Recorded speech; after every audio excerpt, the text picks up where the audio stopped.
Donc me voilà en train de pratiquer cette pose délicate. Je ne dois pas tomber. Rose, redresse ton dos, accroche-toi. Tu peux le faire. Sébastien, mon professeur de yoga. Vous voyez ça? Il y a plus d'une dizaine de personnes dans cette classe, pourtant, il n'encourage que moi. Cela voudrait-il dire qu'il m'aime bien? Je n'avais pas besoin de me regarder dans un miroir pour savoir que mes joues étaient rouges. Au fait, je m'appelle Rose. J'ai 18 ans, je suis célibataire. Sans vouloir me vanter, je sais que je suis plutôt jolie, amicale et amusante, donc il est facile de dire que je plais à beaucoup de gars. Mais pourquoi aucun d'entre eux n'ose-t-il m'avouer ses sentiments? De quoi avait-il si peur? Prenez Bastien par exemple. Il m'aimait clairement, mais était trop timide pour l'admettre. C'était tellement évident car il n'arrêtait pas de tourner autour de mon tapis juste pour pouvoir vérifier ma position. Même mon meilleur ami Joseph l'a remarqué, car à chaque fois que Bastien s'approchait, Joseph avait ce sourire narquois et m'envoyait des signaux avec ses yeux. Je lui ai déjà dit de ne pas faire ça. Après le cours, Joseph n'arrêtait pas de me taquiner. Il m'a dit que Bastien avait des sentiments pour moi et qu'il avait juste besoin d'un coup de pouce. Bien que je lui ai dit à contre-cœur d'arrêter, il a insisté pour être l'entremetteur en envoyant un texto à Bastien à mon sujet. « Bastien, pourquoi n'invites-tu pas Rose à sortir? Vous êtes vraiment mignons tous les deux. Enfin, tu sais que ça ne marcherait pas. » Ah, pourquoi pas? Parce que, Joseph, c'est de toi que je suis fou. Je n'allais pas bien.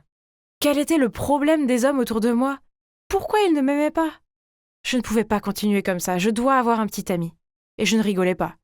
Après avoir fait des recherches en ligne, j'ai trouvé un coach d'amour pour me sauver de ma tragique situation de célibataire. Alors Martin, mon coach, est super beau. Il a des abdos de 6-pack et son business cartonne. Il a aidé des centaines de célibataires tristes à trouver l'amour. Assez flashy pour faire confiance, non? Pourtant, j'étais assez nerveuse quand je l'ai rencontré. Vous savez, ce sentiment qu'un thérapeute vous juge avant de vous soigner. Mais en fait, il était rassurant, très ouvert et ne posait pas trop de questions. Soyons juste ouverts à ce sujet, d'accord? Manipuler quelqu'un pour qu'il sorte avec toi n'est pas le fondement d'une relation saine. Mais ne t'inquiète pas, puisque j'ai le secret. Le premier jour, et selon Martin, j'avais besoin d'apprendre à aborder de nouvelles personnes. Je suis assez timide, donc prendre l'initiative était difficile pour moi. Mais Martin m'a appris un truc. Quand je vois un mec mignon, je dois l'approcher dans les 3 secondes. Mon cerveau n'aurait pas le temps de réfléchir, d'analyser, puis de me dissuader et de finir par rater ma chance. D'accord, un mec mignon était là, à regarder son téléphone. Je ne dois pas trop réfléchir. 1, 2, 3, partez. Salut! Salut? Donc je viens de te voir et je pense que tu es vraiment mignon. Je suis là pour te dire bonjour. Merci de penser que mon petit ami est mignon, mais il est pris. J'ai paniqué. Puis je me suis précipitée vers Martin et j'ai bafouillé. Je ne peux pas. Hé, c'était un succès. Tu entraînes ton esprit et ton corps à agir, vas-y. Pas question. Devrions-nous passer à l'étape suivante? Et c'était ça la prochaine étape. J'avais besoin de commencer une conversation dans cet endroit où tout le monde était prêt à discuter. C'est simple, Rose. Mets-toi dans une humeur bavarde, va vers eux et fais-leur un compliment. Mais assure-toi que c'est sincère, sinon ça ne comptera pas, d'accord? J'ai compris. J'ai repéré un homme assis seul, alors j'ai marché vers lui. « Hey, j'aime bien ta bague !» Oh mon Dieu, était-ce une alliance? Ne t'inquiète pas, je suis célibataire. Et est-il si difficile de penser à quelque chose pour me complimenter? Ah, tu es plus intelligent que tu en as l'air. Eh oui, il est parti. Quel genre de compliment était-ce? Martin s'est assis dans un coin et m'a regardé passer d'un gars à l'autre et bégayer une série de compliments terribles. Tu as bien fait, Rose, ne te décourage pas. Maintenant, quand tu verras quelqu'un que tu aimes, tu seras plus naturel. Martin a dit que le langage corporel est un élément crucial pour maintenir une conversation.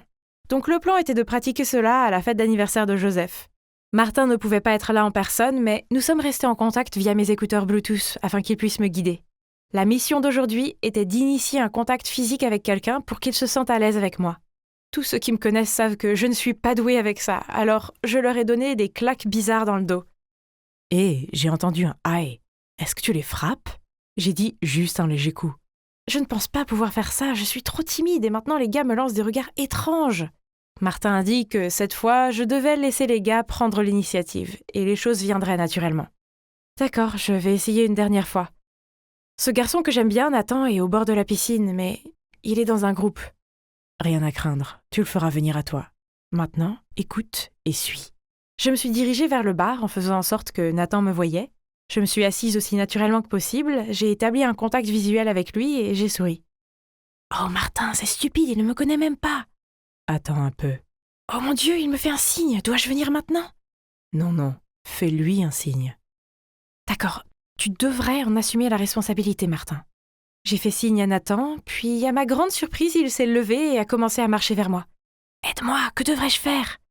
Fais un petit sourire, puis dis « Je veux juste te dire bonjour. »« Quoi ? C'est tout ?» Mais il se rapprochait et je n'avais pas le choix. « Je veux juste te dire bonjour. »« Et je veux avoir ton numéro, ma belle. » Je n'y croyais pas, c'était un vrai succès. On s'est envoyé des textos toute la nuit, on s'entendait tellement bien, il flirtait carrément avec moi. C'est complètement fou. Mais 2 semaines se sont écoulées et je n'ai plus de ses nouvelles. Je ne cessais de regarder mon téléphone en attendant un appel de Nathan, mais il ne l'a jamais fait. Alors j'ai immédiatement appelé mon coach pour l'aide.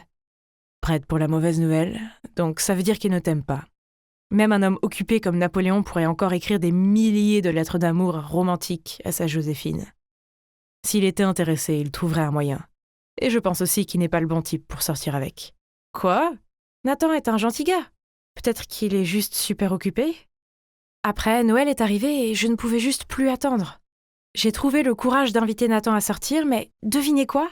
Il m'a invité chez lui pour profiter de Noël avec sa famille à la place. Oh waouh ! Il voulait me présenter à sa famille, c'était énorme ! Cela signifiait qu'il prenait vraiment notre relation au sérieux, n'est-ce pas ?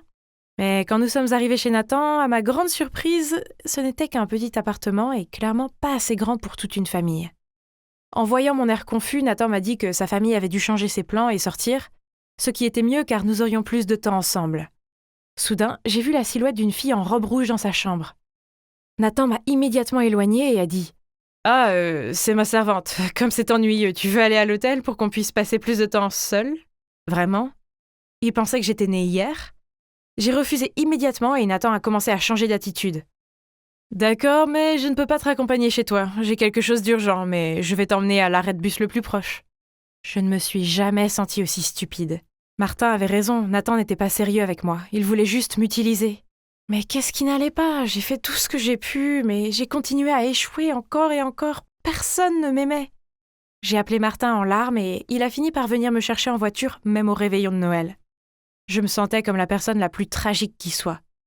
Martin était si patient. Il a allumé la radio si fort et n'a rien dit jusqu'à ce que j'ai fini de pleurer et que je me sois calmée. Tu as encore mal lu les signaux, hein ? Comment j'aurais pu savoir ? Eh bien, je ne dis pas cela pour me faire de l'argent, mais vu la situation actuelle, je pense que tu dois m'embaucher pour plus longtemps que tu ne le penses.